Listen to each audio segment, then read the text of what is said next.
On today's episode, I'll be talking with Lucas Black, who is a CISSP and Principal Security Solutions Architect at CDW Canada. We'll be talking about the evolution of cyber insurance, the challenges that organizations face due to the changing threat landscape, and the priorities that need to be focused on for 2023 and beyond. This is the Canadian Cybersecurity Podcast. I'm your host, Damon Bear.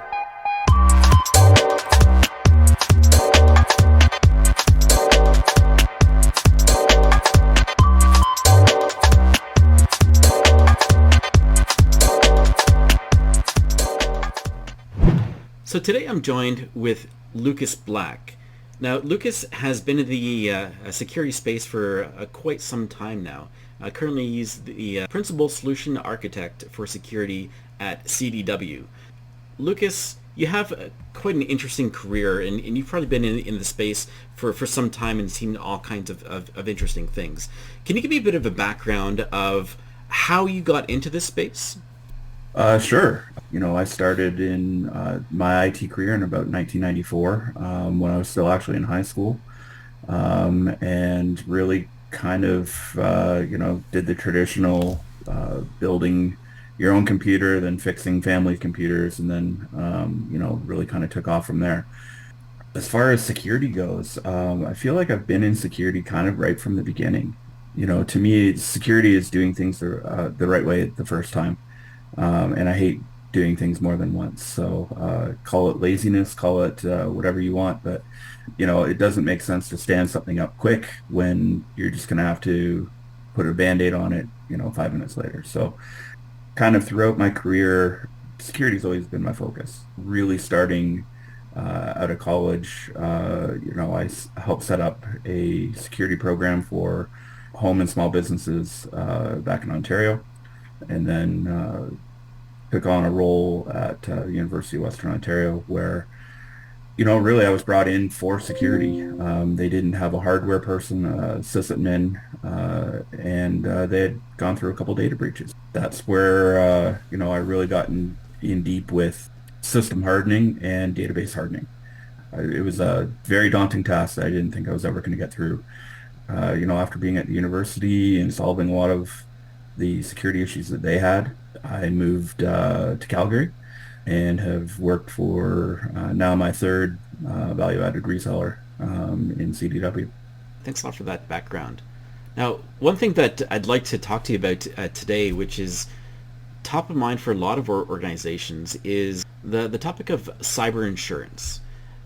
There's an interesting evolution in what cyber insurance is.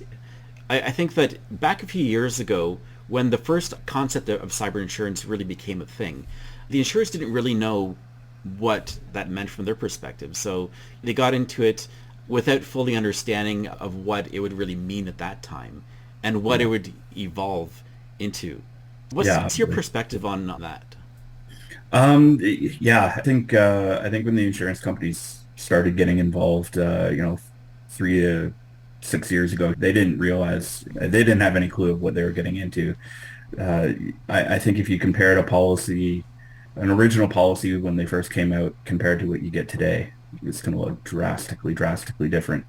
I think the insurance companies thought it might be an easy way to, make some money because they could see that it was going to be a requirement. Insurance is always needed, but I think that they quickly started paying out a lot more than they were taking in for cyber insurance. I definitely agree with that. And there's been a lot of changes over the last few years because the insurance companies have really just suffered a lot of losses. And that's something that, they don't really see in the other spaces that they provide insurance for because they have these subject matter experts that work in an underwriting capacity where they fully understand everything to do with that industry, all the risks associated with it. From a cyber perspective, it's pretty hard to do that because, for one, the risks aren't static. They're always constantly evolving. Absolutely. And over the last few years, there's been quite a rise in the number of attacks that are going on and the types of attacks and the threat actors that are doing those attacks as well. Absolutely. I mean, if you compare the IT security industry against automotive insurance, like how long have we been driving with automotive insurance. We know basically what's going to happen. We know who the problems are. But like you said, yeah, cybersecurity is it's new. There's new attacks coming out every day, and how do you fight them? Like, where do you even start? I like the similarity to the auto industry in the way that you approach our insurance. Like, you think, what are some of the ways that some people can reduce the insurance from an auto perspective? You know, they can get winter tires, they can have a good driving record, you know, they can be driving for a long period of time. You know, all Yeah, these things not be are, young. Yeah, yeah. not be young, not be male. Yeah, absolutely. Exactly. So Yeah, yeah, all these things are like the controls that they have in place in order to make sure that they're a good value for the insurers.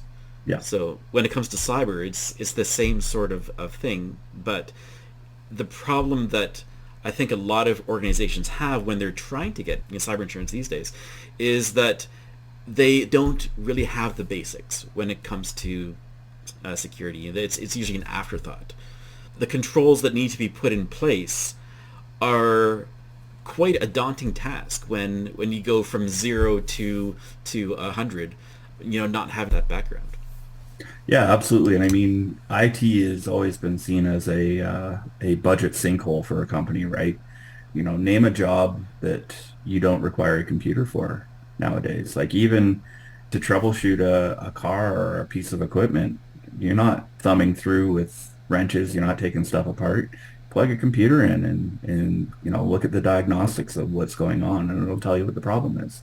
Those are the new world issues that we've got to face, right? So IT has always been trying to play catch up, I think. You know, they want the new computer, but really, does that bring any value? And security for a long time has been the whole. It's not been the focus of the company. And yeah, there's a lot of catch up to be played. And it's not just in small businesses, it's in every size. I deal with companies from, you know, one or two people all the way up to hundreds to thousands of people, right? So you know, a lot of the small companies think, oh, the big enterprises, they've got it all figured out. And I can tell you for sure they don't. You know, they've got just as many holes or more holes than a lot of the small guys. I think part of that, it comes down to what the attack surface looks like. You know, the large organizations, they have more places that they can be hit, so they have more things that they need to protect. Whereas the small organizations, they may have no security whatsoever, but they only have a few places that it can actually hit. So Yeah, yeah, absolutely. it comes to what place an insurance company plays in, you know, the IT industry. The way that I kind of see it is, you know, when we're talking about what risk is associated with the organization, an organization first needs to understand where they are at risks, like where are their attack surfaces, like we were saying with, you know, the large organization, small organization.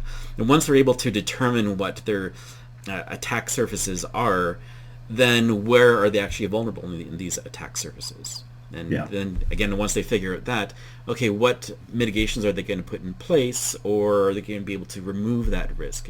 Can they, you know, reduce the exposure? Can they patch their systems? You know, all these sort of things. Yeah. The problem that 100% of the organizations that they really have is that there's always a budget associated with IT and security specifically.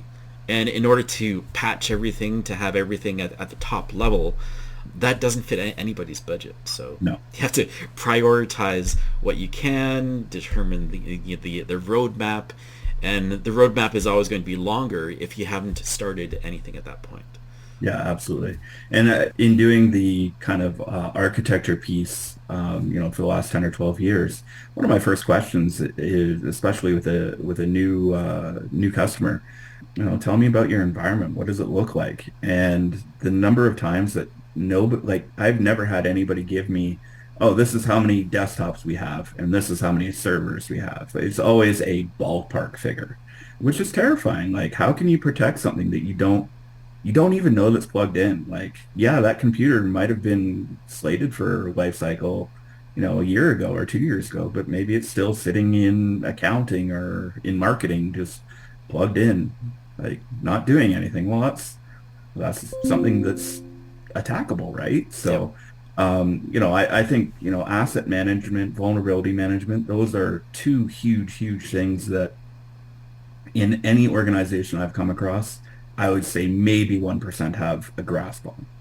Yeah, yeah, no, exactly. Now, I've seen organizations that they have kind of a recycling process when it comes to computers, where they have the computers that are currently out in the field, and then after that they get new hires, and then the new hires say, well, we want new computers, we don't want these old computers. So then those old computers go into a storeroom for a period of time, or they may go down over to some other lower tier staff or Yep. interns or so on, and then when they're not using them, then they go back in the storeroom maybe to a deeper box, and then Yeah. when somebody comes in and they need to use a computer and hasn't come in yet, then perhaps an IT admin will go into the back office and say, well, we got all these computers, why don't we use one of those? So they pull them up, completely unpatched, hasn't been patched in 3 years, puts it on the network, and then boom, they get infected.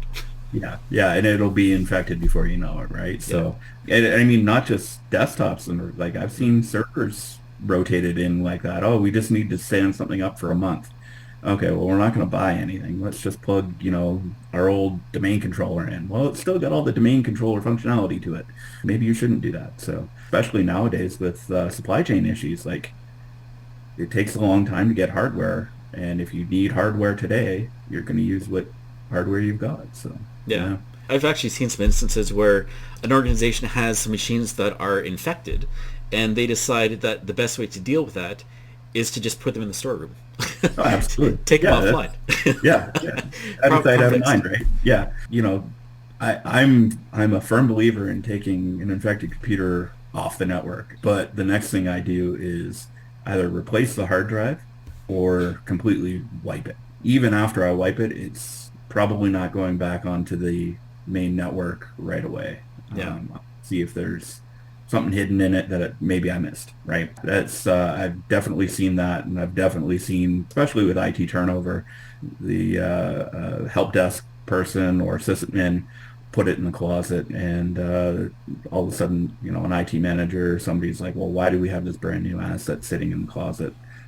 And that's then it's back online, and then everything's infected. So Yeah, and I think a lot of times it's with best intentions in mind. Like perhaps they have some data on there that isn't anywhere else on the network.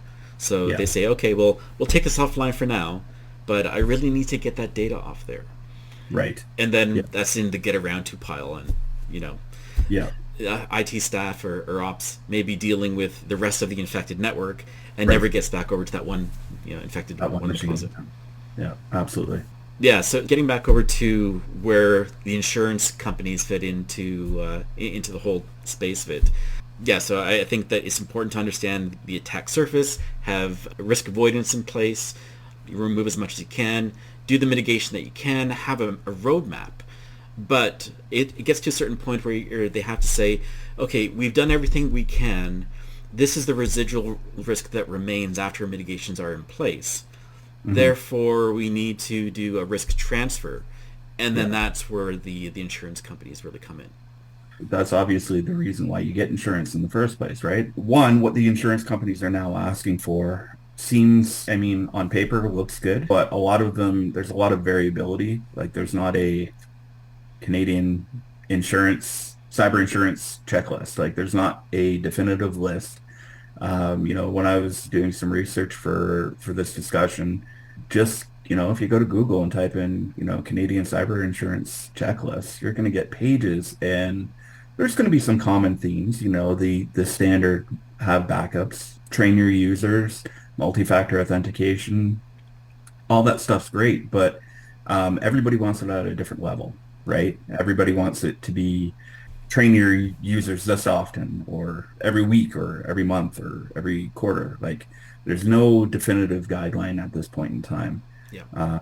And again, I think it comes down to that it's still too new.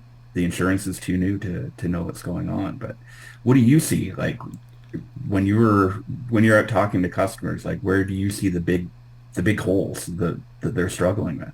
it's kind of interesting because I talk to customers, and I also talk to insurance brokers, and the insurance companies as well. So I can see things from both sides, or both perspectives. From the client side, what they're seeing is they may have gotten into cyber insurance early, and they had a one-page thing that their CFO could basically just go check, check, check. Yeah. And then when they go up for renewals, especially now, it takes a dedicated team to upwards to a year to really go through and go through all the mandatory controls before the brokers will even talk to them. So, Right. They can't, the brokers will not go out over to the greater insurance market and say, this is what I'd like to get at a policy on, because the customers haven't gotten to the point where they have the minimum controls in place. So what I've seen from the broker side is, have you ever heard of the stoplight methodology? Yeah. Yeah. So you have like a red, amber, green. Red would be like the top things that are most important for the brokers. That would be things like MFA across the environment, offsite backups of critical data, endpoint protection, a written plan for vulnerability scanning and patching. So that would be like the red. And then for amber, then you'd have cybersecurity training, email filtering, removing all end-of-life assets from the environment, and then having an IR plan. So if you get breached, that's what you have. Yep. And then from the green standpoint, that would be things such as having a SIEM in place, having day loss prevention in place, and then following a security framework, whether it's CIS or NIST or something else, having an actual plan, a strategy. And then once the clients meet all of those different levels of controls, the red and amber and the green, then the broker will say, well, this is an optimal candidate to bring over to market. And then they're going to get the best policy that they can. Yes. Not including other factors, but... Yeah, absolutely. Not including, industry and that type of thing. Yeah.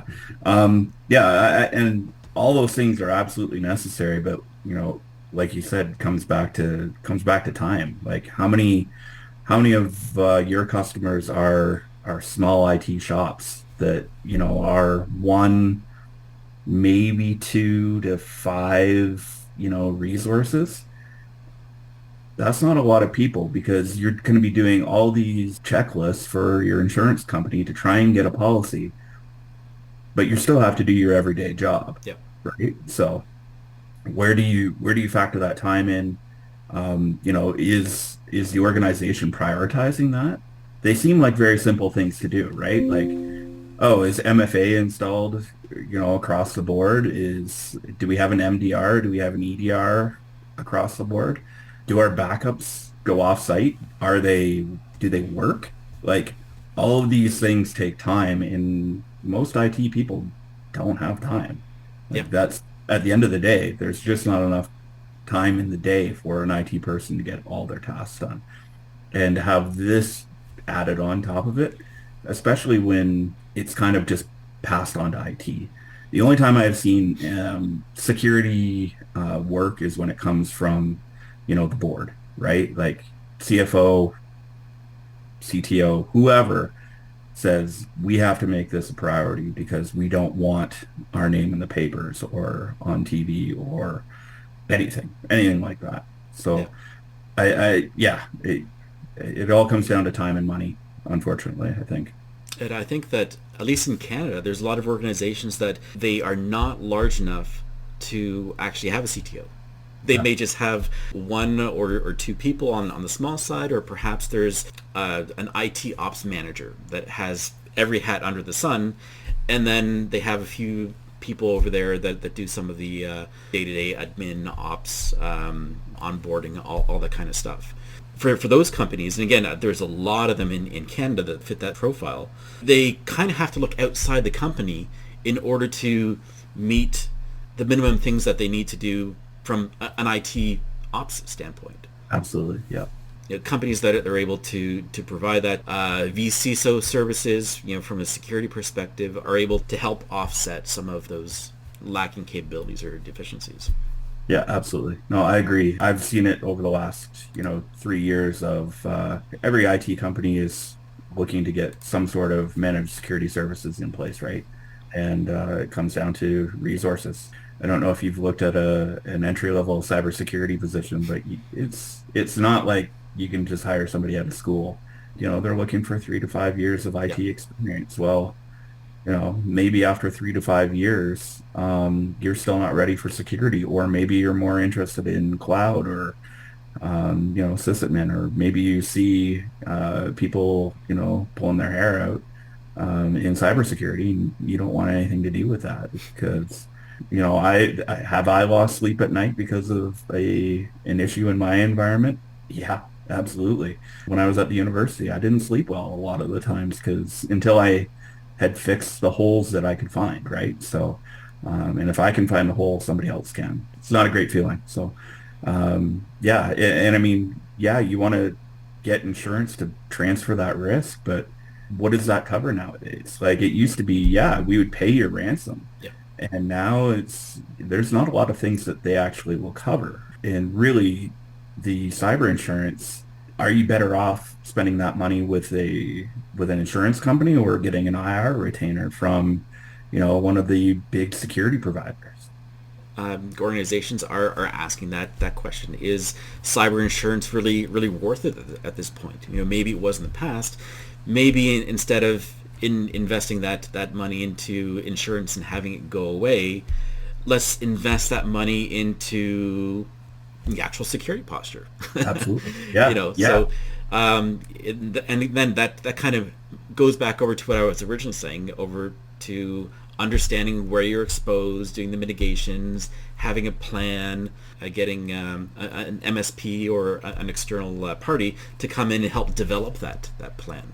Yeah, So, absolutely. yeah, it's So if you had to do three things right now to say you've got 100 endpoints, 100 users, what are the big three for you that the absolute must-haves before you even think about insurance?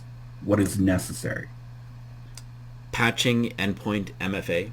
Those would probably be the big three as table stakes. Yeah, absolutely. Yeah, I agree with those. MFA is definitely shot up the list of things. It's beatable, but it's definitely, adding another layer to the onion, right? So that's all we can do as security professionals sometimes. But yeah, I think it's also really important to have a plan. you know, Yeah. because Yeah, if those same questions were asked to a lot of organizations, they wouldn't necessarily have any idea of where to start. So absolutely. sure, we say MFA. What does that mean? The number of vendors that are out there is huge. Same with endpoint protection. Same with everything else. The sheer volume of companies that are out there providing a solution for security is just mind-boggling. Chart that shows all the different vendors in the security space, and I think that there's hundreds, and they all have different approaches. So if a company wants to make themselves like the bulletproof company, they can pick and choose best of breed tools and put them in there, and then try to make them all work together. Get an ops team that they can train into SecOps. Get a SOC. Get a SIM in place. Have a CISO.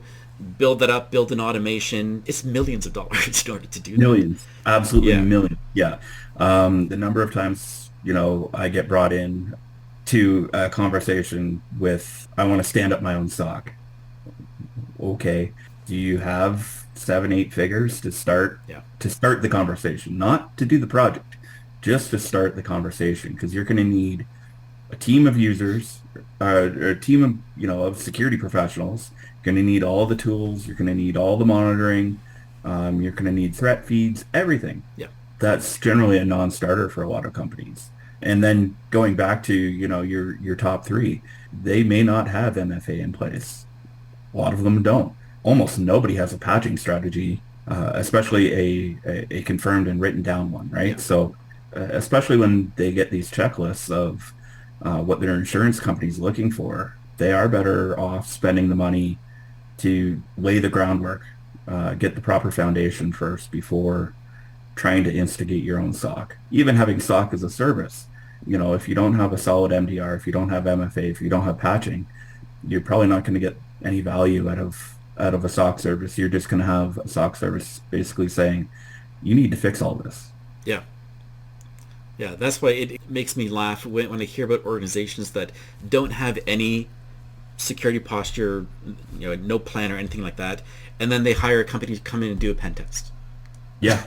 Biggest waste of money in the world. Yeah, absolutely. And I mean, I work for an organization. I've worked at other organizations that offer pen tests, and yeah, I mean, am I going to take your money to do a pen test? Sure, I'll take your money. Is that money well spent? Probably not. Especially when they say, "Oh, we need a full pen test done of our environment."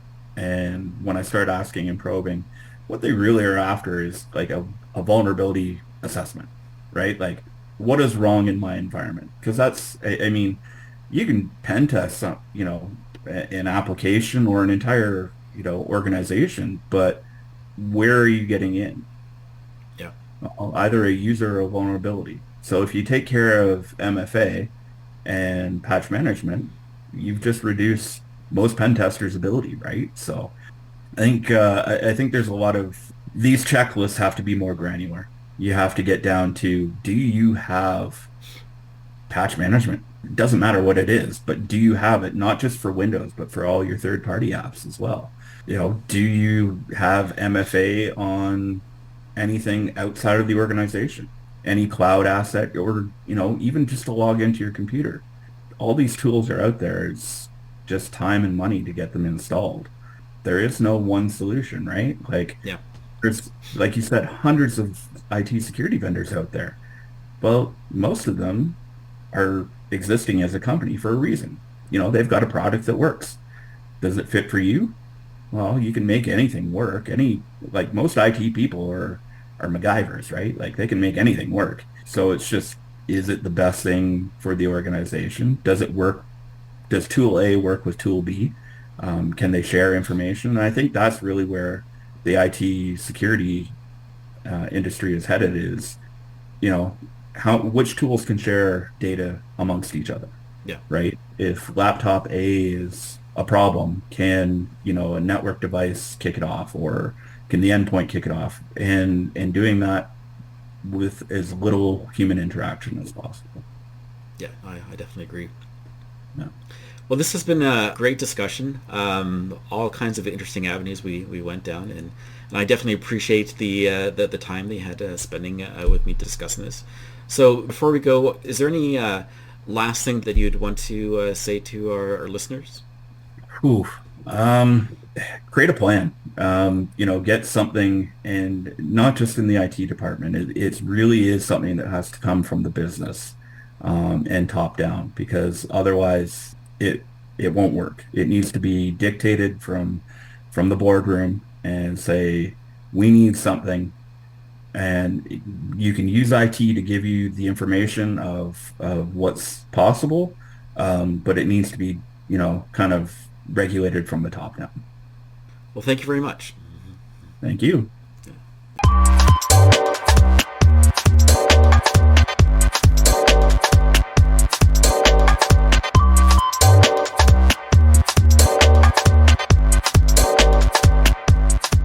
Argument. An argument is not the same as contradiction.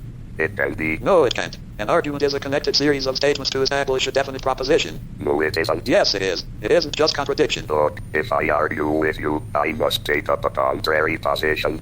But it isn't just saying no, it isn't. Yes, it is. No, it isn't. Argument is an intellectual process. Contradiction is just the automatic gainsaying of anything the other person says. No, it isn't. Yes, it is. Not at all. Now look, Thank you. Good morning. What? That's it. Good morning. But I was just getting interested. Sorry, the 5 minutes is up. That was never 5 minutes just now. Afraid it was. No, it wasn't. Sorry, I'm not allowed to argue anymore. What? If you want me to go on arguing, you'll have to pay for another 5 minutes. But that was never 5 minutes just now. Oh, come on. This is ridiculous. I'm very sorry, but I told you I'm not allowed to argue unless you pay. Oh, all right. There you are. Thank you. Well, Well, what? that was never 5 minutes just now. I told you I'm not allowed to argue unless you pay. I've just paid. No, you didn't. I did. No, you didn't. I did. No, you didn't. I did. You most definitely did not. Look, I don't want to argue about that. Well, I'm very sorry, but you didn't pay. Aha. Well, if I didn't pay, why are you arguing? God, you. No, you haven't. Yes, I have. If you're arguing, I must have paid. Not necessarily. I thought be arguing in my spare time. Oh, I've had enough of this. No, you haven't. Oh, shut up.